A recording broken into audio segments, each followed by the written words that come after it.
So இந்த example என்னன்னு கேட்டீங்கன்னா L inverse s plus 3 by s plus 1 whole square divided s plus 2 whole square இருக்கு.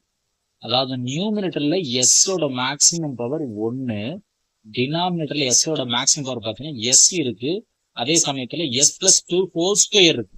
இது quadratic equation. அப்ப என்ன ஆகும்? s பவர் 2 ஆகும். ஸோ நியூமினேட்டர்ல மேக்ஸிமம் பவர் என்ன கொடுத்துருக்கோம்னா 1 கொடுத்துருக்கோம். டினாமினேட்டர்ல மேக்ஸிமம் பவர் என்ன இருக்குன்னா 3 இருக்கு.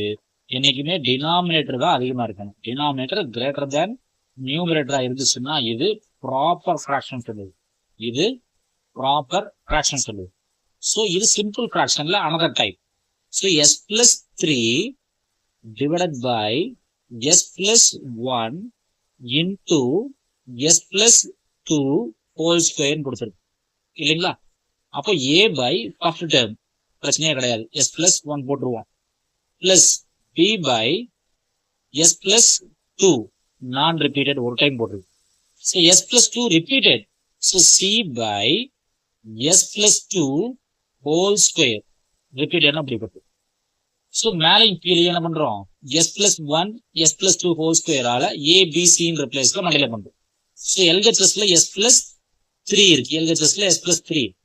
So s plus 3 equals to a into இந்த பிளேஸ்ல மல்டிப்ளை பண்ணும்போது என்ன ஆயிரும்? s plus 1 காணாம போயிடும். அப்ப s plus 2 whole square இருக்கு.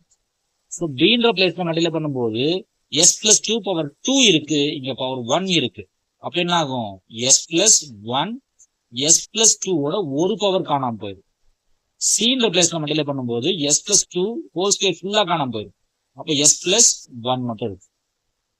இப்ப நம்ம எய்ம் என்னன்னு கேட்டீங்கன்னா ஏபிசின்றது 3 கான்ஸ்டன்டா ஃபைண்ட் பண்ணணும். சரிங்களா?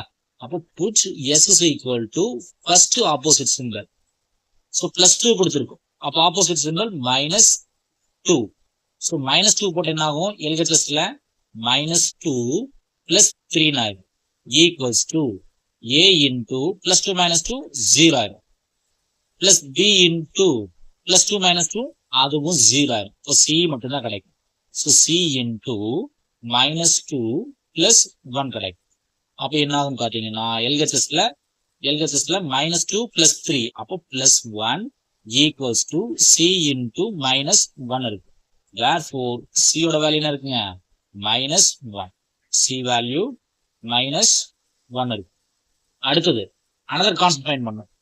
put s is equal to another opposite symbol. +1 இருக்கு, அப்ப another opposite symbol -1 replace பண்ணணும். அப்ப LHSல s plus 3 இருக்கு, அப்போ -1 plus 3. s க்கு என்ன பண்றோம்? -1 போட்டுருக்கு. அப்போ a into -1 plus 2 whole square இருக்கு. ஸோ b +1 -1 0 ஆயிரும், c +1 -1 அதுவும் 0 ஆயிரும். அப்ப இங்க என்ன இருக்கும்? LHSல 2 equals to a into -1 plus 2 1 square. அப்போ a மட்டும் இருக்கு. அப்போ a ஓட வேல்யூ என்னதுங்க? 2. a value 2. அப்போ another constant find பண்ணோம். அப்போ put s is equal to another opposite symbol இல்ல, ஏன்னா ஆல்ரெடி +2 plus 1 தான் இருக்கு. ஸோ ஆப்போசிட் சிம்பிள் போட்டோம். இப்போ எதுவுமே இல்லைன்னா by default s is equal to 0. s is equal to 0. அப்ப LHSல என்ன ஆகும்? 0 plus 3. RHSல a into 0 plus 2 whole square ஆயிருக்கு. b into 0 plus 1 again 0 plus 2 plus c into 0 plus 1 இருக்கு. சரிங்களா? இப்போ LHSல 3 இருக்கு, RHSல 2 ஸ்கொயர்னா 4. ஸோ 4a இருக்கு, பிளஸ் b இங்க 2 இருக்கு, 2 into 1 2 தான். அப்ப 2b பிளஸ் c மட்டும் இருக்கு. ஸோ நமக்கு a க்கு வேல்யூ தெரியும், c க்கு வேல்யூ தெரியும். அப்ப 3 equals to 4 into a. a கான வேல்யூ 2 பிளஸ் 2b தெரியாது, c கான வேல்யூ -1. அப்ப இது இன்னும் மாத்தியது என்ன ஆகும்? 3 4 into 2 8, ஆப்போசிட்ல வந்தா -8 ஈக்குவல்ஸ் டு இந்த -1 ஆப்போசிட் வந்துச்சுன்னா +1 ஆயிரும், ஈக்குவல்ஸ் டு 2b இருக்கு. அப்போ 3 plus 1 4 4 minus 8 ना minus 4 equals to 2b ஆகும். இப்போ b கான வேல்யூ என்ன எழுதலாம்? minus 4 by 2 ஆகும். அப்போ b கான வேல்யூ என்னதுங்க? minus 2. So b கான வேல்யூ minus 2. இப்போ நம்ம ப்ராப்ளத்துல போறோம். So a by s plus 1 நம்மளோட ஒரிஜினல் ப்ராப்ளத்துக்கு வந்துடும். So ஒரிஜினல் ப்ராப்ளம் என்ன சொல்றோம்? L inverse s plus 3 by s plus 1 and s plus 2 whole square. s plus 1 s plus 2 whole square தான கொடுத்திருக்கு. சோ இத பிரிக்கிறதுனா a கான வேல்யூ என்னன்னு பார்த்தா a by first term s plus 1 a கான value 2 a கான value 2 L inverse first term 1 by s plus 1 plus b கான value என்னதுங்க? minus 2 L inverse 1 by s plus 2 plus c கான value என்னது? minus 1 into L inverse 1 by s plus 2 whole square. இல்லைங்களா? Okay. So நமக்கு values தெரியும், அதாவது answer தெரியும், function கேக்குறோம். சோ ஆன்சர்ல 1 by s plus 1 இருக்கு.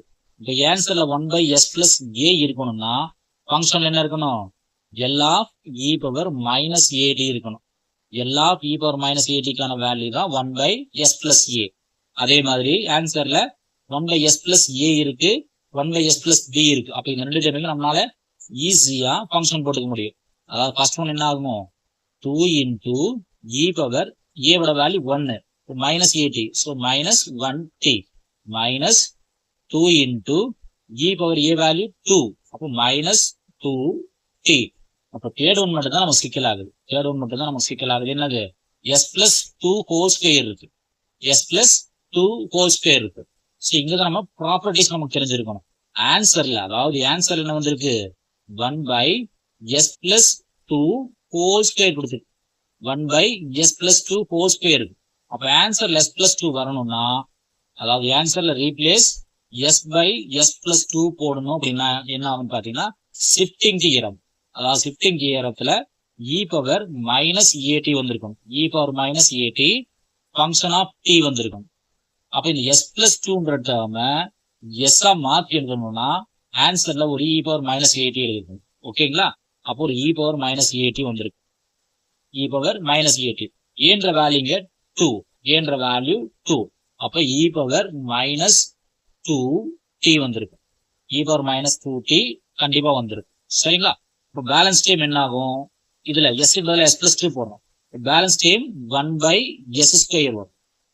1 by s square வரும். அப்போ 1 by s square யாருக்கு வரும்னு கேட்டீங்கன்னா ஆன்சர்ல 1 by s square வந்துச்சு அப்படின்னா ஃபங்க்ஷன் என்ன இருக்கும்? L of t இருக்கு. L of t கான வேல்யூ என்னதுங்க? 1 by s square. அப்போ இதனோட ஆன்சர் என்னன்னு கேட்டீங்கன்னா, அதாவது e power minus 2t எழுதிட்டோமா, ஒரு டைம் என்ன எழுதிக்கலாம்? L inverse 1 by s square மட்டும் இருக்கும். என் ஆன்சர்ல s plus 2 போடணும்னா e power minus 2t இருக்கும். சரிங்களா? அப்போ இதனோட ஆன்சர் என்னன்னா 2 e power minus t minus 2 e power minus 2t minus e power minus 2t into t இருக்கு. சரிங்களா?